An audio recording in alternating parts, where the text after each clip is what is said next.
Hi everyone, welcome to Impact Academy. So today let us continue with the economy. Okay. So last class we have seen till this question, high powered money, right? So let us finish the model paper. So Narsimham committee recommended to make banking structure into how many tiers? So Narsimham committee is one of the very important committee with regard to banking sector reforms. So if you look at the banking sector reforms, Narsimham committee 1991, okay, is the first Narsimham committee, which is very important. And the purpose is to recommend measures to restore the financial health of commercial banks and make them function efficiently and profitably. So, if you remember at this time, it is around 1990 1991 that we had this crisis, balance of payment crisis, and the economy was open to uh, foreign investment also. Okay, so at that time, Narsimham Committee 1991 was also constituted to take measures to restore the financial health of commercial banks and make them efficient. So, on the recommendations of the Nasimhan Committee, following things: as high SLR and CRR reduce the profits of the banks, that is, SLR is the statutory liquidity ratio, okay, which was as high as 25-30. Okay, so if the bank has 100 crores, it had to keep around 25 to 30 crores aside, which is not a good thing, right? Because if you keep that much money aside, you're not giving it in the form of loans, you're not earning interest. Okay, CRR also was very high. Right now, we have seen SLR and CRR.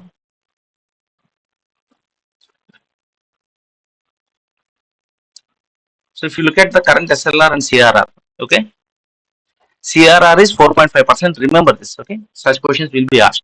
So cash reserve ratio is CRR. That is a certain minimum amount of deposits. The current account, saving account, and all this money which you have in your account, they are deposits. They are the net demand and time liabilities. Okay, they are called as the net demand and time liabilities. Demand because whenever the customer demands, you have to give it back, and it's a liability because you have to give it back. Remember, the money in the bank account is not an asset for the bank; it is a liability.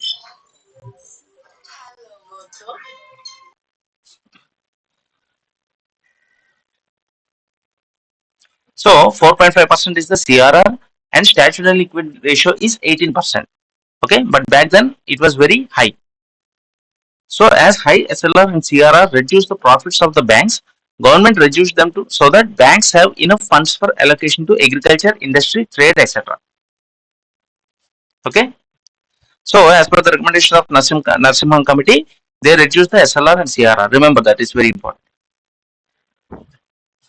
Prudential norms by RBI to impart professionalism in commercial banks. For example, classification of assets, proper disclosure of income, and provision for bad debts, which ensures that the books of commercial banks reflect accurate and correct picture of their financial condition.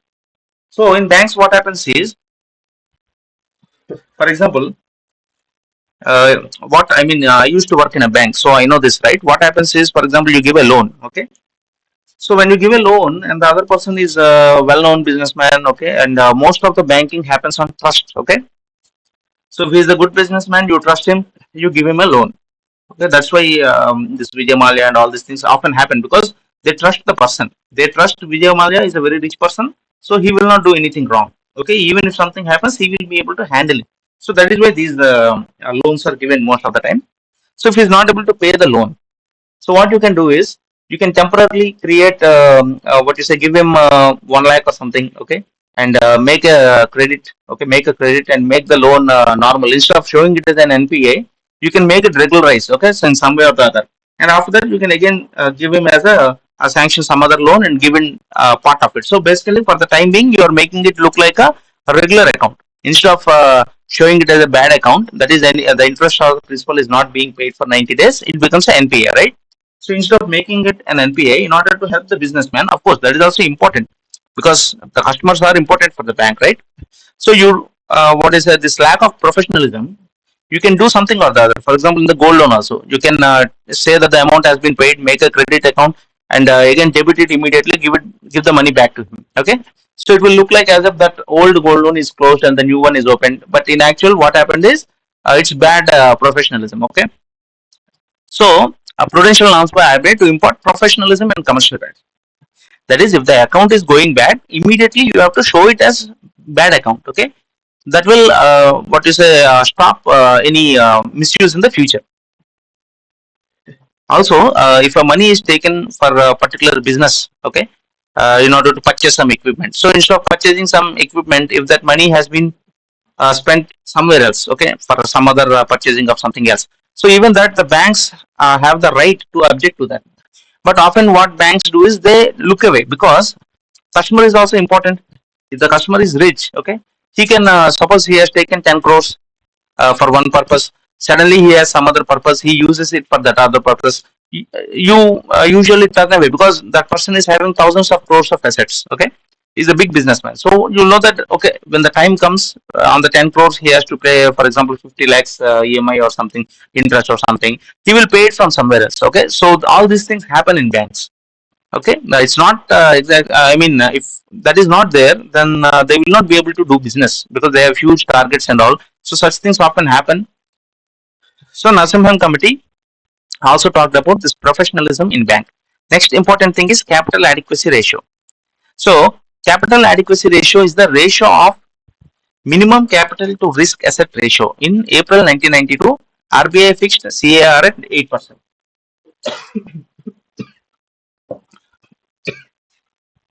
Okay, so capital adequacy ratio is basically how much money you are going to keep aside so that in case your loan, suppose you have 100 rupees, you don't just give 100 rupees as loans because this 100 rupees came from public, their money.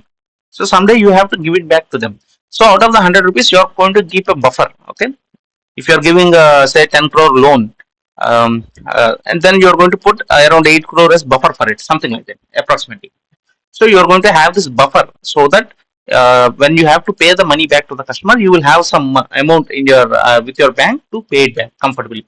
So this is not, we are not talking about one or two accounts, right? We are talking about thousands of accounts all over the bank.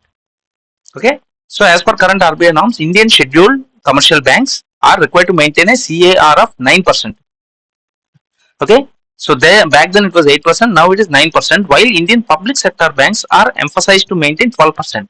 So this is scheduled commercial banks are those banks which are mentioned in the second schedule of the RBI Act. So even the private banks, everything will come in that. But the public sector banks are those banks in which the government, okay, the government of India has more than 51% share. They are called as public sector banks. Okay, so for the public sector banks, they have to maintain 9 plus 3 more percent, 12% overall. Okay, some buffer will be there, cash buffer something. Anyway, remember this 9% for all banks, 12% for public sector. That is the current capital adequacy ratio. Next, deregulation of interest rates. By linking them to the market forces, also scheduled commercial banks have freedom to set interest rates on their deposits, okay, subject to minimum floor rates and maximum ceiling rates. That's why if you see some most public sector banks today have 4% on the savings account. But often you see advertisements saying that some private sector banks saying that we will give 6%, we will give 8%. Okay, so interest rate is not fixed across the sector. Even home loan also. If you go to different banks, some might have 10%, some might have 11%. Okay, but there is a minimum and a maximum ceiling. So all these things are important recommendations of the Narsimham committee. You have to remember. One is the reducing the SLR and CRR and proper professionalism by banks, capital adequacy ratio, and deregulation of interest rates. So that happened in 1991, and then the economy performed very well. We have seen in the planning also the eighth plan, which is from 91 to 96 or something, right? So it performed very well, 6.88% growth rate and all that we have seen. Then came the second wave of reforms, Narsimham Committee 2, Part 2, 1998. This purpose is to review the banking reform process. So uh, around the 6 7 years back, the reforms which have started in 1991. Okay, now this 1998 it is trying to review, and these recommendations are merger of major banks which will have multiplier effect on the industry. So it suggested for merger of major banks which happened recently, right? Next, narrow banking concept for successful rehabilitation of banks with high NPAs, where weak banks will be allowed to place their funds only in short term and risk free assets. Okay. Next, to improve the strength of the Indian banking system, review of functions of boards to adopt professional corporate strategy, so that boards, okay, not just bureaucrats or this thing, more of a corporate style in banking. Review and amend governing laws like RBI Banking Regulation Act 1949. Okay, all these things. RBI Act 1934, we have seen, right? Try to remember the dates also, because sometimes they will ask you to match the following, or say which arrange in ascending order. Okay, so in such cases it will help. And faster computerization. Today, if you look at a bank, everything is computerized, right? You have the CBS core banking solution, and you have online banking, internet banking, mobile banking, all these things. Back then, it was not there. If you want to remove them, if you want to take your money, you have to go to the bank, wait in line, okay, get a token, and then you can take money. But now you have computerized all ATMs, okay, online banking, everything. So that is 1998 banking reform, Narsimhan part 2. Then you have the Nachiket More Committee, 2013. So this is to study comprehensive financial services for small business and low income households, okay. Provide universal bank account to all Indians above age 18 years. So this is where this zero balance accounts and all these things have started. Vertically differentiated banking, payment bank for deposits, payment wholesale banks for credit, etc. So these only payment banks, okay, small banks and everything. So today, all these things are like very common. You look around, you will find all these things. But back then, it was not. Banking industry was quite different back then. It was functioning like somewhere one branch will be there, and it will be like a proper government office. Okay, if you apply for loan, it would have taken sometimes 5 months, 6 months, 1 year, like that. Okay, but today, literally, the bank employees are going onto the road asking everyone, okay, we want, do you want loan, do you want loan? Okay, so that it was not the case back then. So Aadhaar will be the prime driver towards rapid expansion, and 50% priority center linked in target. This is very important. See, what happens is the banks were nationalized, so for this Garibi Hatao to help the poor people, but the banks were not willing to give loans to the poor people. Okay, banks always like to give loan to the rich person because they feel that he will pay back.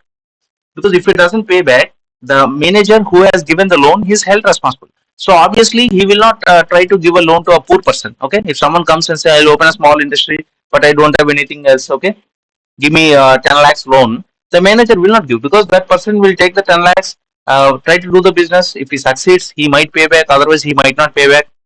If he fails, he will say, okay, I've closed the company, I'm leaving, I can't do anything. Then the manager will be held responsible. So on what basis did you give? Did you see the plan properly? And all these things. So that is why it is not the fault of the manager also. So this 50% priority center lending target. That means so many housing loans you have to give, so many educational loans you have to give, so many loans you have to give to the scheduled caste, so many loans to the minorities and all these things. That is called as priority sector lending target. Okay, universal electronic bank account. So all these things. Then you have the PJ Nayak committee. Okay, in 2013 you have the Nachiket More committee. Remember all these things. Narsimhan committee 1 1991, Narsimhan 2 is 1998, Nachiket More 2013, PJ Nayak 2014. The purpose is to review governance of boards of banks in India. So this is more focused on the board. Okay, so all these things just go through. Just try to remember what is the committee major important points. Okay, then you have the Basel norms and all these things, very very important. Basel 1, Basel 2, Basel 3. Okay, Basel 3, RBI is in the process of implementing. Basically, it is talking about how much capital you have to keep aside in order to take the risk. Okay, there are different tier 1 capital. So all these things go through, very important. Okay, let us go back to the question. So Narsimhan committee recommended to make the banking structure a 4-tier structure. Okay, so 4-tier means you'll have this uh, you have this RBI, and then you have the public sector banks, then you have the regional rural banks and other payment banks, small banks, and also basically it's a 4-tier structure. It was recommended by the Narsimhan committee. Keep that in mind. Which of the following is called as a banker's check? So demand draft. So check is when you have a checkbook, you are issuing a check. That means so and so person, you are giving the check to the other person. He will go and take it to the bank, and he will get the money. So what is the demand draft? Demand draft is, for example, you have 1 lakh rupees. Okay, so you have 1 lakh rupees, but you don't have a what you say account in a bank. But even then, you can go to the bank and say, "See, I am giving you this 1 lakh rupees, and you give me a demand draft for this 1 lakh rupees." And on that 1 lakh, you have some couple of hundred rupees commission which the bank will get. So the bank is taking 1 lakh and giving a demand draft saying that this is equal to 1 lakh. So instead of carrying 1 lakh cash, you are going to carry this demand draft. Okay, which is more secure, because you cash anyone can loot. Okay, but demand draft is given to a specific entity. Suppose you are going to pay school fees, the demand draft is given in the name of the institute. So even if it is lost or someone snatches the money, it doesn't count. Okay, it can be, you can go and cancel it. So you take a demand draft, okay, or any government business you want to do, any dealings with the government, it is done in the form of demand draft. Okay, so it's just like how you issue a check. Okay, when you issue a check for a 1 lakh, that means you are giving 1 lakh. Okay, so when the bank is giving a demand draft, it is like as if the bank is issuing a check. Okay, that is why a banker's check is demand draft. So if the RBI decides to adopt an expansionist monetary policy, which of the following it will not do? So expansionary monetary policy. As I've said, the finance ministry deals with the fiscal policy. How much revenue, how much expenditure. RBI decides the monetary policy. That means how much money you want to be, how much money should be there in the market. Okay.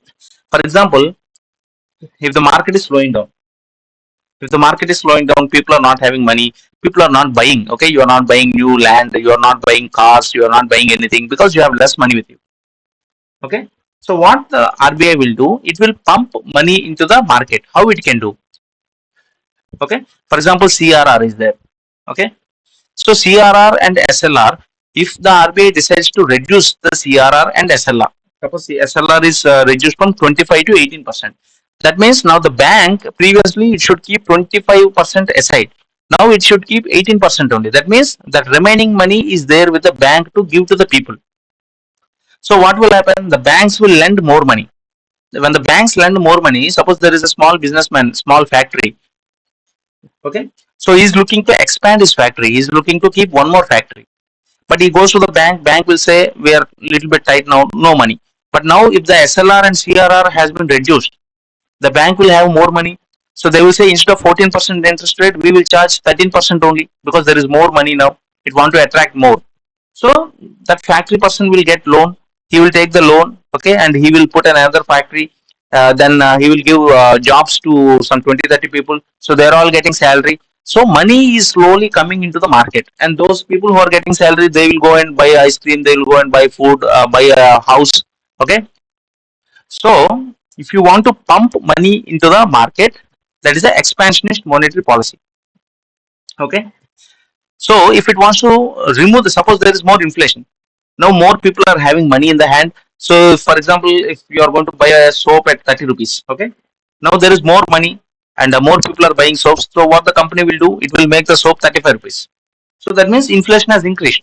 Even for example, if you are going to buy some fruits or vegetables, more number of people are buying, slowly the rates will increase. Okay, so when there is more money in the market, inflation will increase. So inflation 30 became 35, inflation, right? So then what the government or the RBI will do, in order to control this inflation, they will have to remove the money. So they will increase the CRR and the SLR. Then the banks will have less money. When the banks will have less money, they will not lend. Okay. So this is one example. So when they have less money, obviously they'll spend less. Then slowly the inflation will come down. Okay. So that is how using these monetary policies, the RBI will either pump money into the market or take money away. If the RBI starts printing currency notes, for example, there is less money in the market, and instead of doing these things, if the RBI prints more number of money, what will happen? Yeah, people will have more money in the hand, and that will increase the inflation. So that is why RBI does not just print money. Okay, many people have this question: if there is so much deficit, if there is deficit of 1 lakh crore, why not RBI print the money? So if you just go on printing money without any proper backing, okay, it will result in serious inflation. That like the way it happened in Zimbabwe. Okay, in several African countries, this is what happened. They started printing money, and everybody has 1 crore rupees. If everybody has 1 crore rupees, the price of the bread will increase, the price of everything. So it came to a point where unless you spend a couple of crores, you will not get a piece of bread in Zimbabwe. That was the time. That was what has happened. Okay, it's called hyperinflation. So in order to avoid that, if you are any exchange in money has to come with proper backing. Okay, so if you look at it, when the RBI decides to adopt an expansionist monetary policy, okay, what it is do, cut SSR, okay, cut CRR and optimize SSR and increase the marginal standing facility rate. So cut bank rate and increase the reverse repo rate. Okay, so these are the options. Okay, so if you cut SSR and optimize SLR, if you cut CRR and optimize SLR, so what is happening? If you reduce this, then there will be more money in the market. Okay, and so just let me cross check.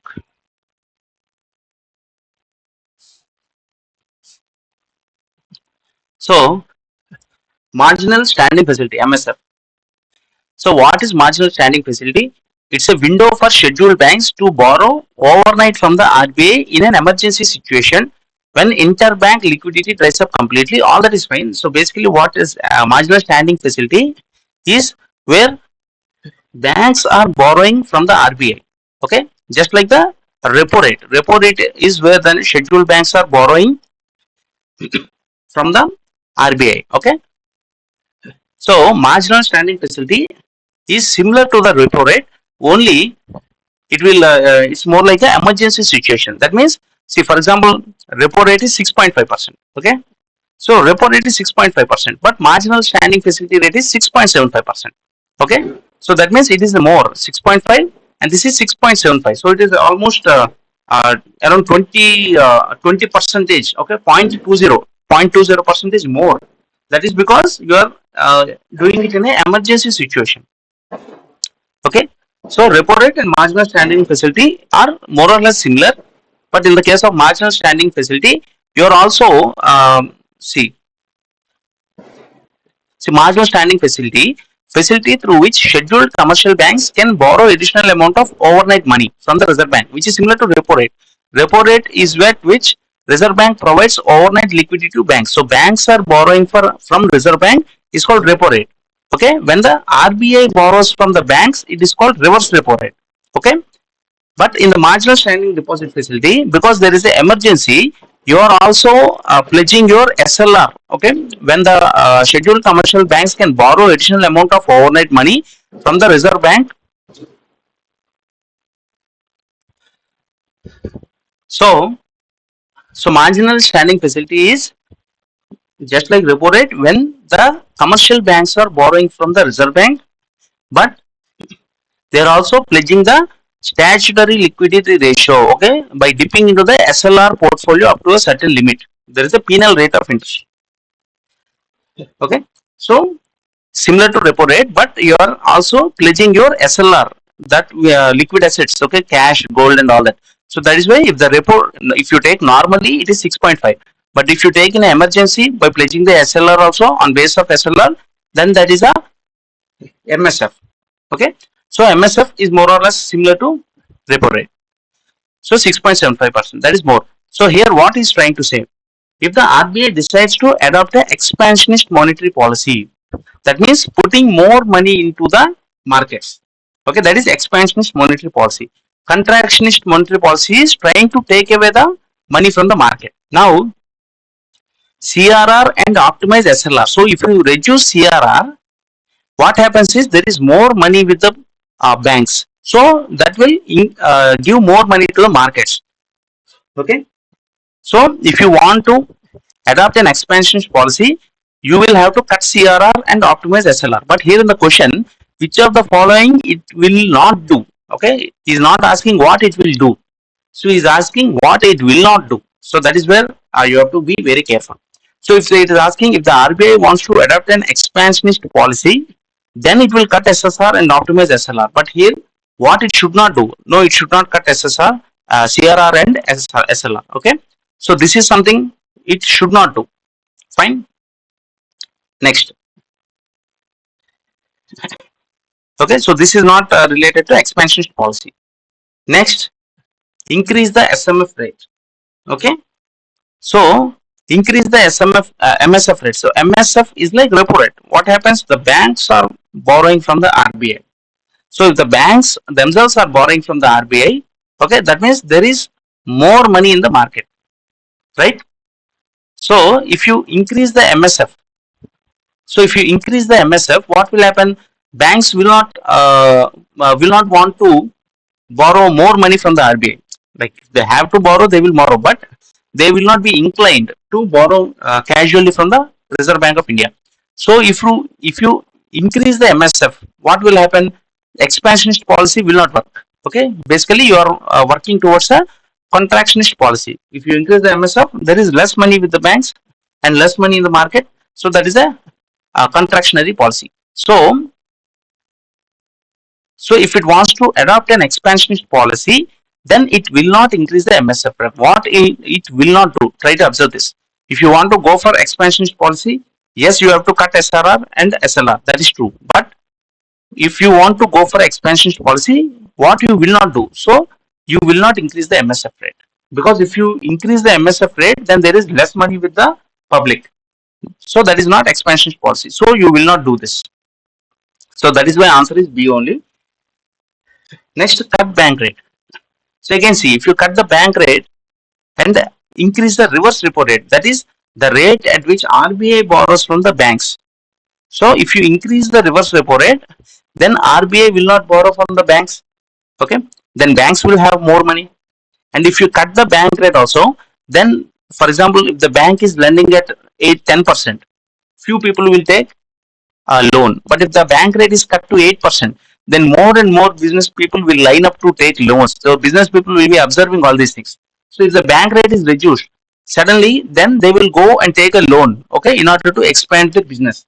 So if you cut bank rate and increase the reverse repo rate, what will happen? There is more money in the market. When there is more money in the market, then again it becomes expansionist policy. So you are asking what it should not do. So it should not do A and C. Okay, for if you want to follow an expansionist policy. Okay, I'm sorry. If you follow option A and C, then you are doing what it would need to be done for an expansionist policy. So if you don't want expansionist policy, then you should not increase this MSF rate. Okay, so answer is B only. Okay, so don't get confused. I've explained it a lot more than what is required. Anyway, so try to understand what I'm saying. So if you want expansionist policy, A and C are the positive options. Okay, that's why B is the right option here, because what you would not do, not what you would do. Okay, not the positive action. What is the negative action? This is the negative action. Increasing the MSF rate will cause less money in the market. So that is why it is not an expansionist policy. So B is the right option here. Very important question. So which of the following taxes collected by panchayats? So as we have seen, panchayats have some sales tax and all. We have seen central in the GST. We have seen CGST, state GST, integrated GST, and all that. Okay, that is not at the village level. Excise duty again on alcohol and the production of commodities. All that we have seen at the central and state level. Customs duty is again imports and exports. Okay, usually in the ports and airports and all those things we have seen. So these are all for tier 1 tax. Okay, not at the panchayat level. So these professional taxes, okay, on small professions, okay, waivers and all these things, small taxes, local tolls and local cesses and all those things, those are the local taxes that are collected by the panchayat. So within this four options, profession tax would be a better answer for this. Okay, so out of the following taxes, which makes the greatest contribution to tax revenue? So we have already seen this, right? Excise, land revenue, and customs. So if you look at,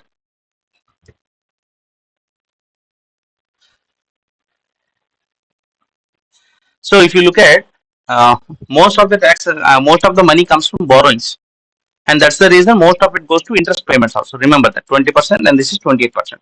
Next, most important income for us is this income tax, 19%, GST 18%, and corporation tax 17%. These are very high taxes.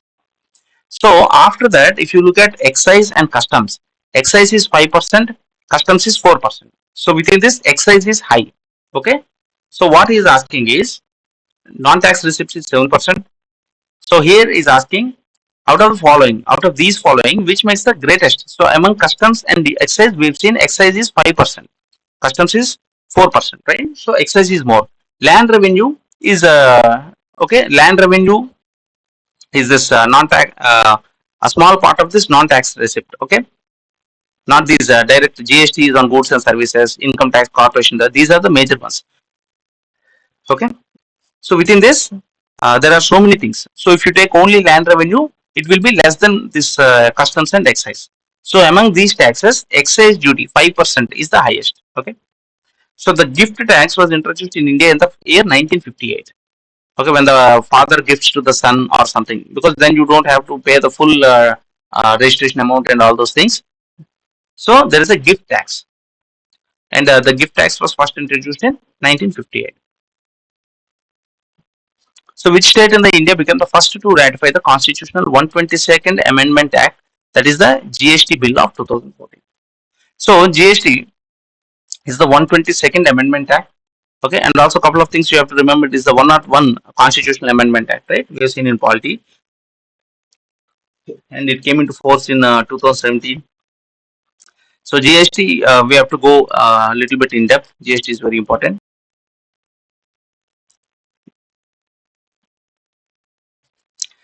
So, GST is a destination based value added tax levied on goods and services sold for domestic consumption. Understand this. It's a destination based tax. Okay.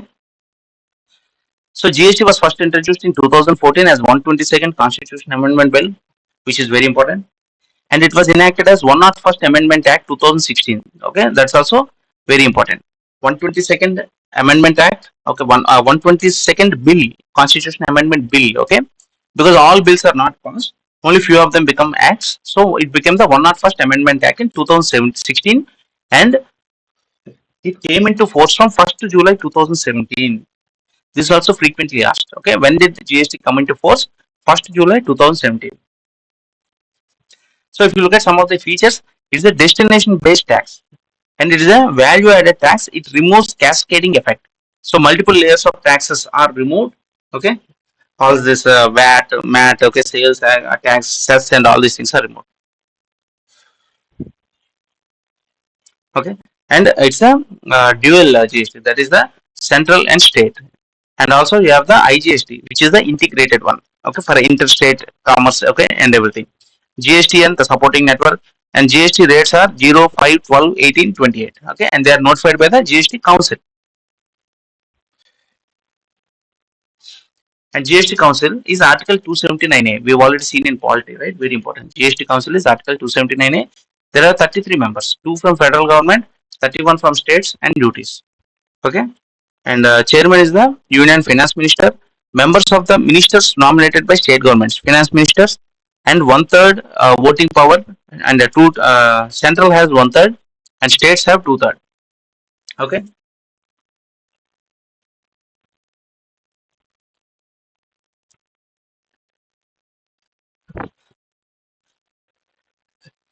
Okay. So decisions are made by 3/4 majority. Okay.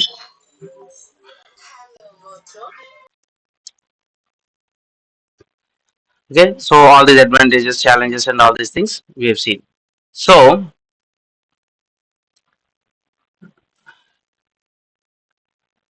which state became the first to ratify? It is Assam. Also remember, it came. It is the 122nd Amendment Bill, one not first. Okay, Constitution Amendment Bill. It came to force in 1st July 2017, and it's a destination based value added tax. Try to remember all these things. And first state is Assam. So unbalanced growth strategy was supported by. So these several strategies and all these things, macroeconomics and all these things. You can try to remember if you want, but as I said, you should target for 50 to 60% of the questions. Okay, because if you try to remember all these things, you may not be able to remember the important things. So try to understand what is important. Okay, the standard topics, and put more effort there. So anyway, unbalanced growth strategy was supported by Singer. Okay. So which of the following is a non-economic factor of growth? So economic is where money is involved, right? Non-economic, this political condition. For example, if there is no political stability, okay, in that particular country or a particular state, more investments will not come there. Okay. So investments mean again it's money. So moral values, social institutions. If there is a lot of robbery, dacoity going on, for example, in Somalia, okay, so the social institution is not good. So companies won't go there and invest. Okay, moral values and all these things. So all the above are non-economic factors of growth. So a growing country is one with rising GNP at constant prices. So GNP is the gross national product. So GDP minus depreciation. So that is one thing. So rising GNP at constant prices is a growing country. Okay, if the GNP is rising at constant prices, then it is a reflection that the country is growing. Remember this. Remember this difference: current prices and constant prices. Okay. So constant prices is you have a base year 2011, 12 or 2004, 5 like that, and based on that you will see you'll get the real picture.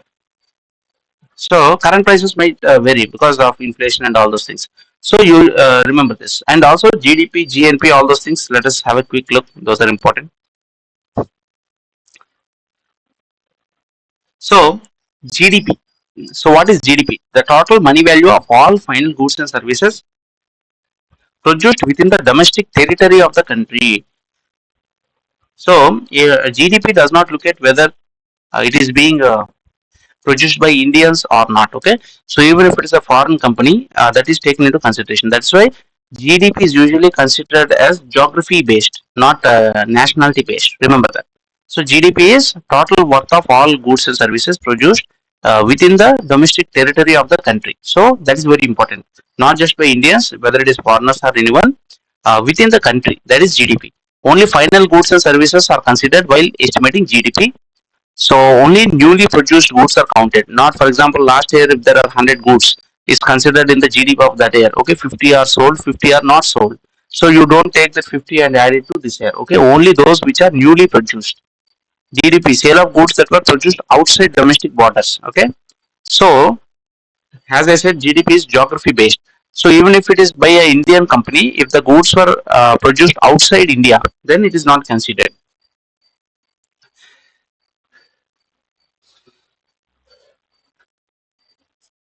So GDP, gross domestic product, is at current prices.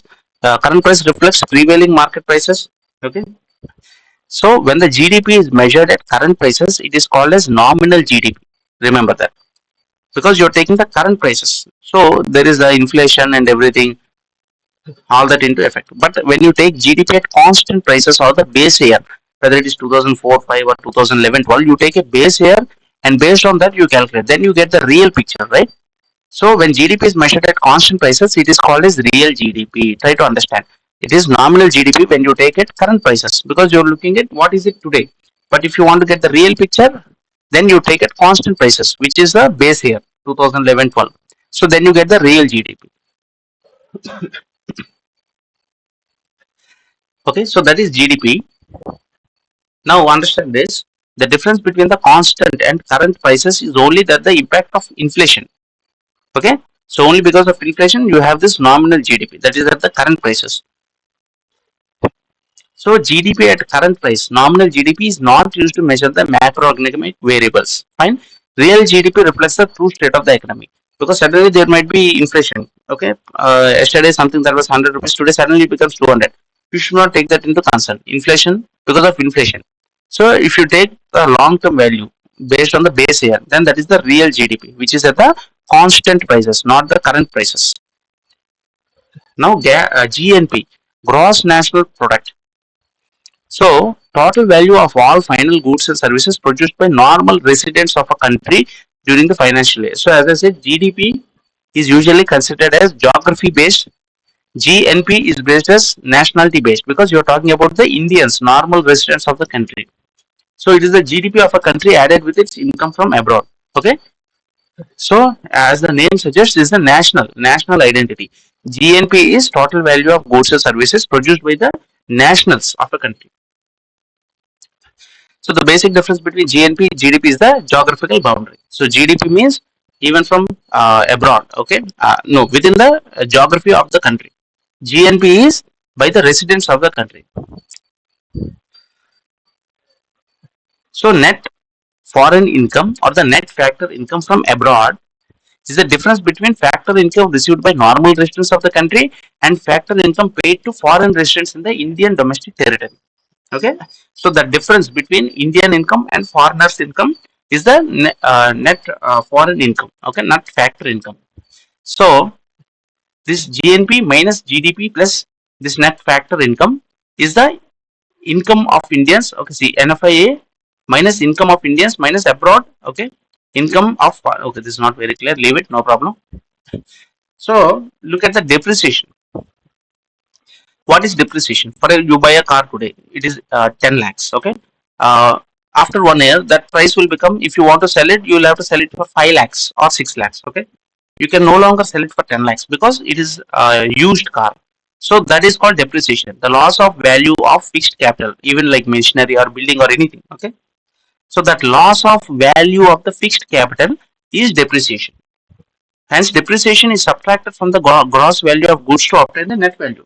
So, as I said, all goods and services, they have depreciation. Something which is new over a period of time, its value will decrease.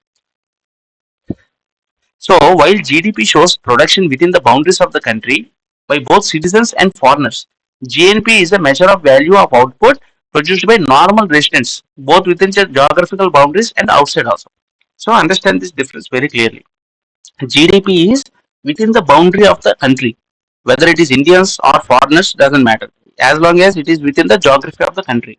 GNP is based on the both within geographical boundary and outside. It is the measure of the value produced by the normal residents of a country. Okay, so remember that GDP is geographical, GNP is based on nationality. So income is counted as part of GNP on the basis of who owns factors of production rather than where the production takes place. So even if you are an Indian producing outside the country, you are that is considered part of the gross national product. For example, in the case of a US based automobile company operating in India, the profits from the company will be counted as part of the US GNP. For example, we have Kia Motors, okay, in Kia, we have Kia Motors in Rayalaseema region, right? So whatever cars, whatever they are producing, that will be counted in the Korean market also. Okay, in Korean GNP. However, wages of the Indian workers working in the company will be part of the Indian GDP only because those wages are being paid here. Okay, so in an open economy with higher FDI and lesser outbound investment, its GDP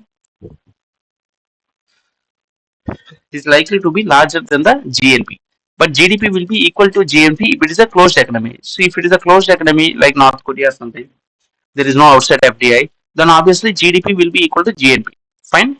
Otherwise, if it's a country like India where there is a lot of FDI and all, obviously GDP will be higher than the GNP because in GDP we are also considering foreign investment or foreign production of goods and all. I mean within the geography we are considering the goods and services of the foreign companies also. So that is why GDP will be higher than the GNP in countries like India. So market price, factor costs, all these things just go through all these things. So net national product. So we have seen GDP, right? GDP is gross domestic product. Now net domestic product (NDP) is calculated by deducting the depreciation expense from the gross domestic product. So basically, if you take GDP and subtract the depreciation, you will get NDP. You take the GNP, subtract the depreciation, then you will get the NNP. Okay. So remember that GDP minus depreciation NDP, GNP minus depreciation NNP. Okay.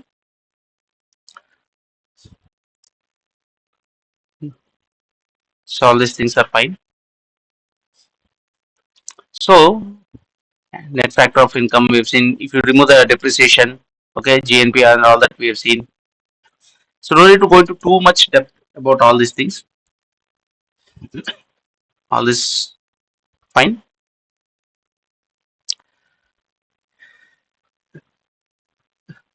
So let us go back to the question.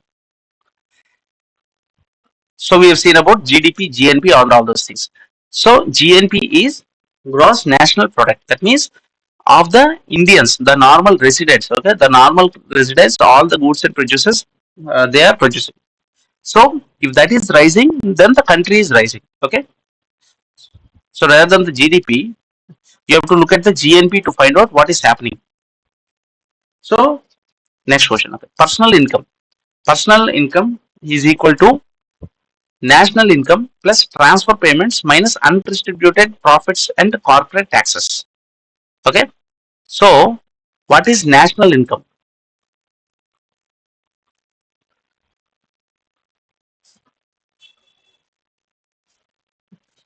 So national income, okay. So national income, if you take NI is national income. So national income is usually the NNP. So we have seen, right, GNP.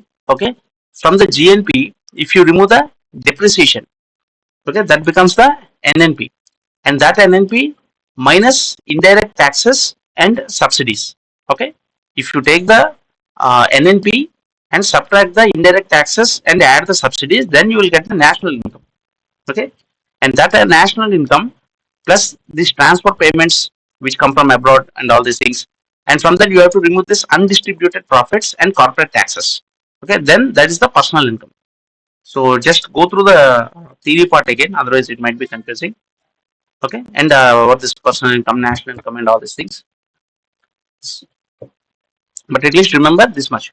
Okay, GDP minus depreciation is NDP, and GNP minus depreciation is NNP, and that NNP is used in calculating the national income. Understand that? Okay, so you take the GNP, subtract the depreciation, you get the NNP. So that NNP, you remove the indirect taxes and add the subsidies, you get the national income. And from that national income, you add the transfer payments and remove the undistributed profits and corporate taxes, then you get the personal income. Okay, try to write down and remember the formulas. So growth is the concept of which countries? Developed countries. Okay, so this concept of growth and all this, if you are already developing or least developed, you are more concerned about survival. Okay, basic immunity index. You don't talk about growth and all these things, right? So the developed countries, they look at this growth and all this. They have given this concept. So who first prepared the estimates of the national income for India?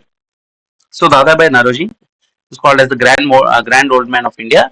He first prepared the estimates of the national income for India. So you also have this Gadgil committee on panchayat system and etc. You have Mahalanobis plan. The second plan is called as the PC Mahalanobis plan, which gave more importance to industry and all these things we have seen, right? So remember, Dadabhai Naroji for the first time prepared estimates of the national income for India. So the first official estimate of the national income for the Indian Union was prepared by the Ministry of Commerce. Okay, try to remember that. First official estimates were prepared by the Ministry of Commerce. Okay, so even if you don't remember these questions, no problem. So again, given below which is correct. Andhra Pradesh Warehousing Corporation was established in 1958. So try to remember these things because these dates and all, it is very difficult for everyone to remember. So just try to remember if you can. Okay, don't go into too much depth.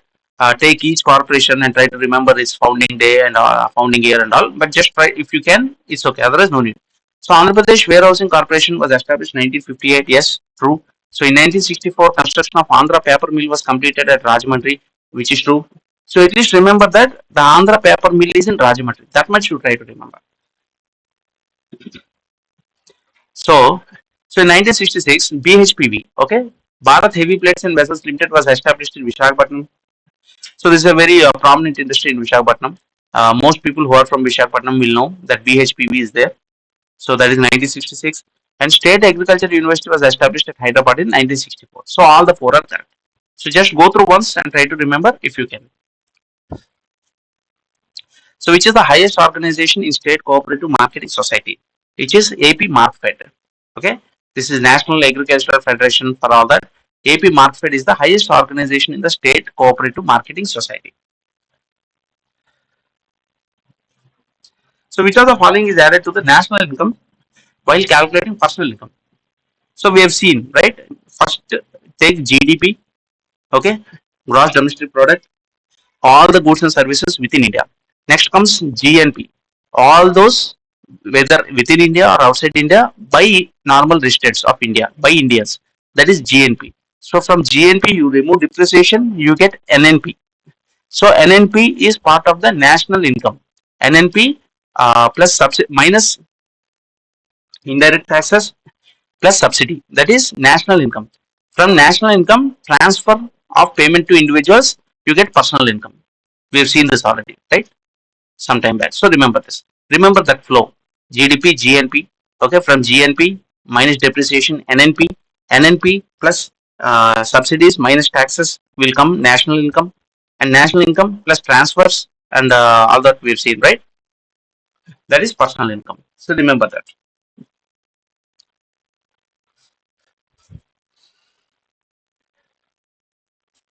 So what is the main objective behind the establishment of the Industries Department to Andhra Pradesh? Very common sense question. To establish cottage, small scale industries, yes. Provide loans to hand weavers, fine. Establish industrial cooperatives, fine. All common statements, positive statements with common sense. We can say that is why we are talking about state level. So obviously it is going to go to village level also. Okay, all these cottage industries, hand weavers, all these things are industry department of Andhra Pradesh. So first time electricity production 1889. Try to remember if you can, otherwise no need. But if you can, it is better. Okay, for example, first railways we've seen 1852, 1852, 1853 in India. Andhra first one is Bombay and Thane. First railway line in Andhra it is Renigunta Chittoor. Okay, so similarly, first time electricity production in India 1890, 1889. Try to remember if you can. So AP SWAN is Andhra Pradesh State Wide Area Network. So this N is for network. I'm sure everyone remembers that. So from that you can make up. Okay, state wide area network. So this is basically looking after the whole network of Andhra Pradesh. Okay, we have a lot of digitalization and computerization happening in Andhra, right? So who is the district planning board chairman in Andhra Pradesh? So district level planning board, usually the chairman will be the collector. Okay, the district collector. So you need to know the hierarchy, district level, what is happening and all that. You will find in that governance by Lakshmi Kant that it is there. So just go through that book if you can. Okay. In which district of the AP Nalapattu Bird Sanctuary is located? So Nalapattu Bird Sanctuary, these bird sanctuaries and all, usually they'll come in AP Geography and what you say SNT and all those things, but you never know. Okay, it might come anywhere.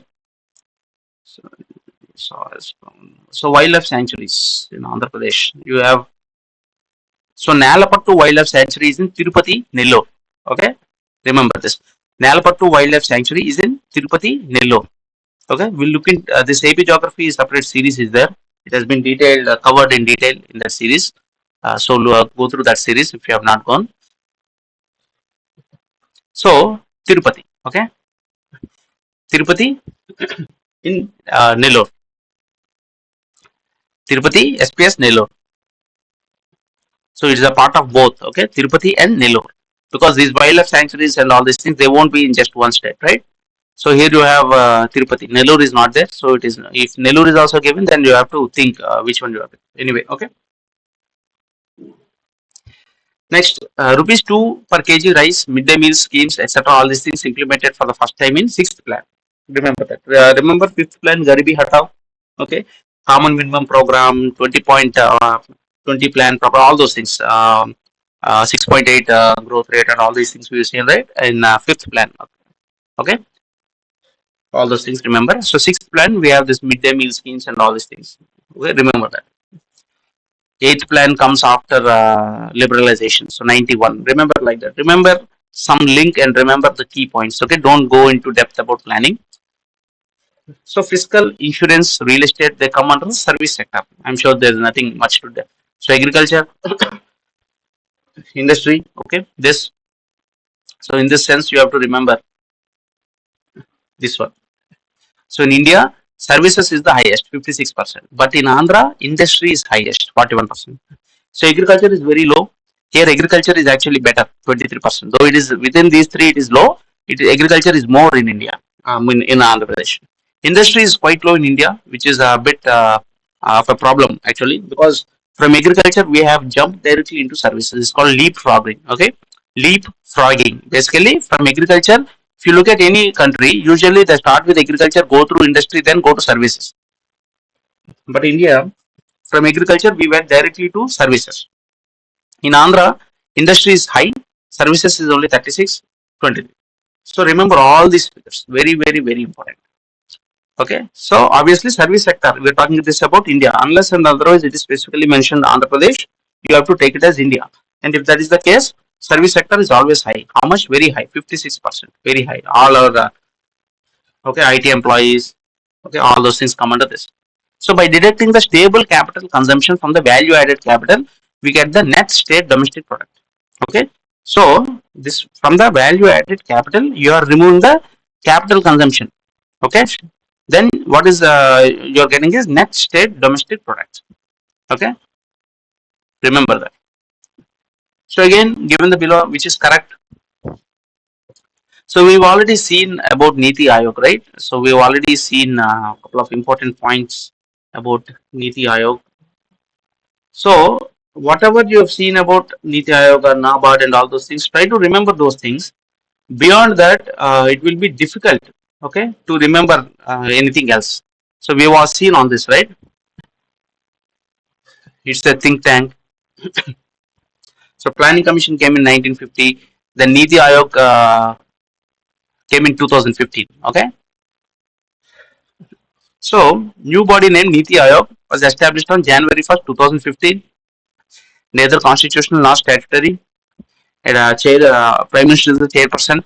CEO will be there, and CMs and governors will be there. Four ex officio members who are the ministers nominated by the PM, and part time two. Four ex officio, part time two, and some full time members. Secretariat if required. Special invitees, regional councils, policy and framework. These are the functions. Okay, cooperative and competitive federalism, monitoring and evaluation. So even village level planning and all will be done by Niti Aayog also.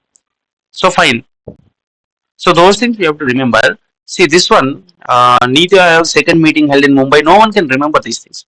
All you have to remember is when did it come? Okay, when did it come? 2015, right? It was established in Jan 2015. So that much you can remember. No one can remember second meeting, third meeting, and all these things. But remember Niti Aayog. What is its purpose? What are the functions? Okay. So first Niti Aayog meeting held in New Delhi in the name of Team India under Prime Minister, maybe, which is correct. And in this meeting only.